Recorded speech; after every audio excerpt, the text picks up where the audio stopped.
Bienvenue à toutes et à tous sur Grand Littoral TV. Bienvenue dans cette nouvelle édition d'information de la Côte d'Opale. On attaque directement ce flash puisqu'on sort d'un week-end de 3 jours, le dernier d'une longue série de fin de semaine à rallonge. Et on va quand même maintenant parler tourisme. La région est riche d'endroits à découvrir, par exemple la ville de Gravelines. Beaucoup la connaissent uniquement avec sa centrale nucléaire, mais cette ville développe de plus en plus d'activités pour faire venir les touristes. Je pense par exemple aux remparts qui ont été construits par Vauban et autour desquels on peut se promener à pied ou en barque, ou encore sa plage immense pour les sportifs. Le potentiel touristique est là, mais il va encore se développer, comme vous allez l'entendre dans ce reportage signé Isabelle Neissem et Guillaume Bonte.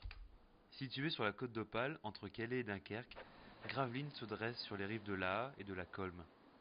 Depuis Charles-Quint en passant par Vauban, la ville n'a cessé d'être façonnée par l'histoire, un patrimoine qui attire aujourd'hui les touristes. Des lieux incontournables comme le Jean Bart, un bateau du XVIIe siècle totalement reconstitué, ou encore le phare de Petit-Fort-Philippe. On a également après la découverte des fortifications avec l'embarcadère Vauban-Promenade qui propose à la fois des barques électriques, pédalos et barques à rame pour faire le tour des fortifications.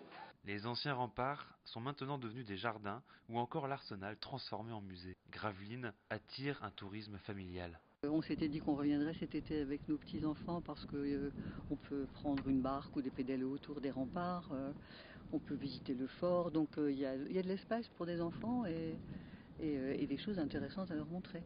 De nombreuses activités, comme le festival du cerf-volant du mois d'août se déroulant sur la plage du Grand Fort Philippe, ce lieu de promenade gravelinois, qui se profite à pied ou à vélo, semble être un endroit privilégié. La plage de Petit Fort, l'été c'est super sympa, familial.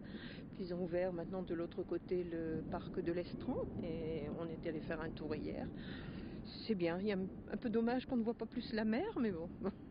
S'il y a du soleil, il y a la mer, hein, puis il y a une grande plage, il y a ce qu'il faut, il y a pas mal d'activités, il y a pas mal de...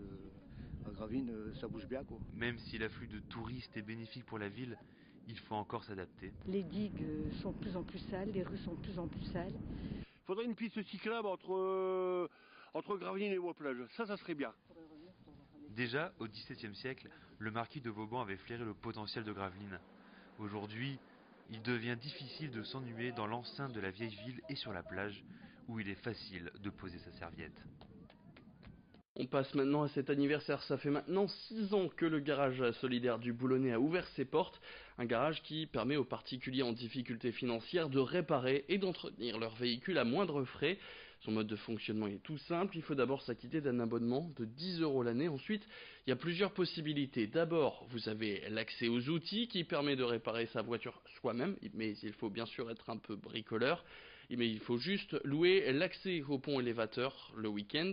Sinon, il y a quand même des professionnels, 3 au total, mais dont la main-d'œuvre est 2 fois moins chère que dans un garage classique. Et les pièces de rechange, elles, sont quasiment au prix coûtant. Enfin, vous pouvez aussi dans ce garage solidaire acheter des voitures qui vont de 600 à 1500 €.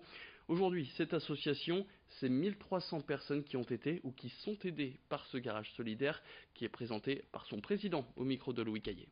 On recherche en permanence des véhicules sous forme de dons. Des fois, la sanction est sévère pour un propriétaire d'une voiture, c'est la casse. Alors plutôt que de la mettre à la casse, autant nous la donner, parce que nous, on va lui redonner une seconde vie. Il y a souvent un effet sentimental aussi pour les gens en disant « Oh, j'ai pas envie de mettre ma voiture à la casse ».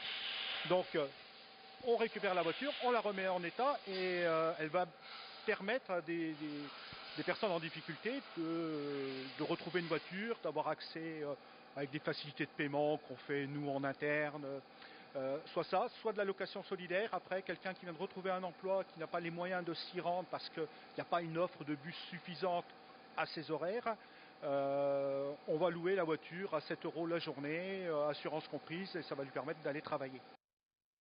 Courir pour Chloé, c'est le nom de la mission que s'est fixé Frédéric. Il est parti le 11 mai dernier et depuis le policier s'est lancé dans une course solidaire autour des Hauts-de-France. Chloé, c'est une jeune fille de 17 ans atteinte du syndrome de West, une forme d'autisme qui est un syndrome épileptique. Pendant son parcours, Frédéric va récolter des dons dans toute la région en reliant différents commissariats. Dans chacun d'entre eux, il y avait un référent qui avait pour mission de récolter ces dons pour l'association appelée Tous Ensemble pour l'avenir de Chloé. Le policier est déjà passé par de nombreuses villes, Beauvais, Creil, Compiègne, Saint-Quentin ou encore Arras. Ce lundi, il était du côté de Lille et ce mardi, il a pris la direction de Saint-Omer avant de rejoindre le littoral, toujours en courant. La fin de son périple est prévue pour la fin de semaine du côté d'Amiens. Alors à la base, Frédéric comptait courir 70 km par jour, mais il s'est blessé à la cheville. Il a donc dû réduire ses objectifs à 42 km journaliers, soit quand même un marathon quotidien. Alexis Tessier l'a rencontré. Les étapes sont mises au jour le jour. Je revois les parcours, donc il faut trouver les routes où je cours en sécurité. Si Chloé me rejoint, puisqu'elle est poussée par son papa, elle est dans un fauteuil de course adapté. Il ne faut pas qu'on soit en condition de danger. Donc sachant que je cours sur des départementales face aux véhicules, quand il y a des pistes cyclables c'est très bien, malheureusement elles ne sont pas toutes équipées. Et les automobilistes ne s'écartent pas facilement non plus. Et puis du sport solidaire, cette fois à vélo. 15 femmes de la métropole lilloise se sont unies à l'approche de la course cycliste Lille-Ardelot ce dimanche. Elles forment ce qu'elles appellent les encordés. Leur défi, récolter 20 000 € en participant ensemble à cette course cycliste. Une somme qui servira pour aider l'accordé à Roubaix, un établissement qui aide les enfants en difficulté dans les quartiers, où justement l'une des 15 participantes est bénévole. Elles ont déjà réussi à réunir la moitié de la somme. Et pour trouver la deuxième partie, ces cyclistes d'un jour font appel aux particuliers via une page Facebook. Car les 15 amis ne sont pas du tout des aficionados du vélo. Les 160 km de cette épreuve, combinés au dénivelé, s'attendent à souffrir ce dimanche, mais pour la bonne cause. Écoutez cette interview signée Xavier Silly. Le côté solidaire, le côté amical, parce qu'on a beaucoup d'amis qui nous soutiennent, ça c'est sûr que ça nous pousse. Parce que moi je suis pas quelqu'un, en plus j'aime beaucoup le sport, je suis très sportive, par contre j'ai jamais tellement fait de sport d'endurance.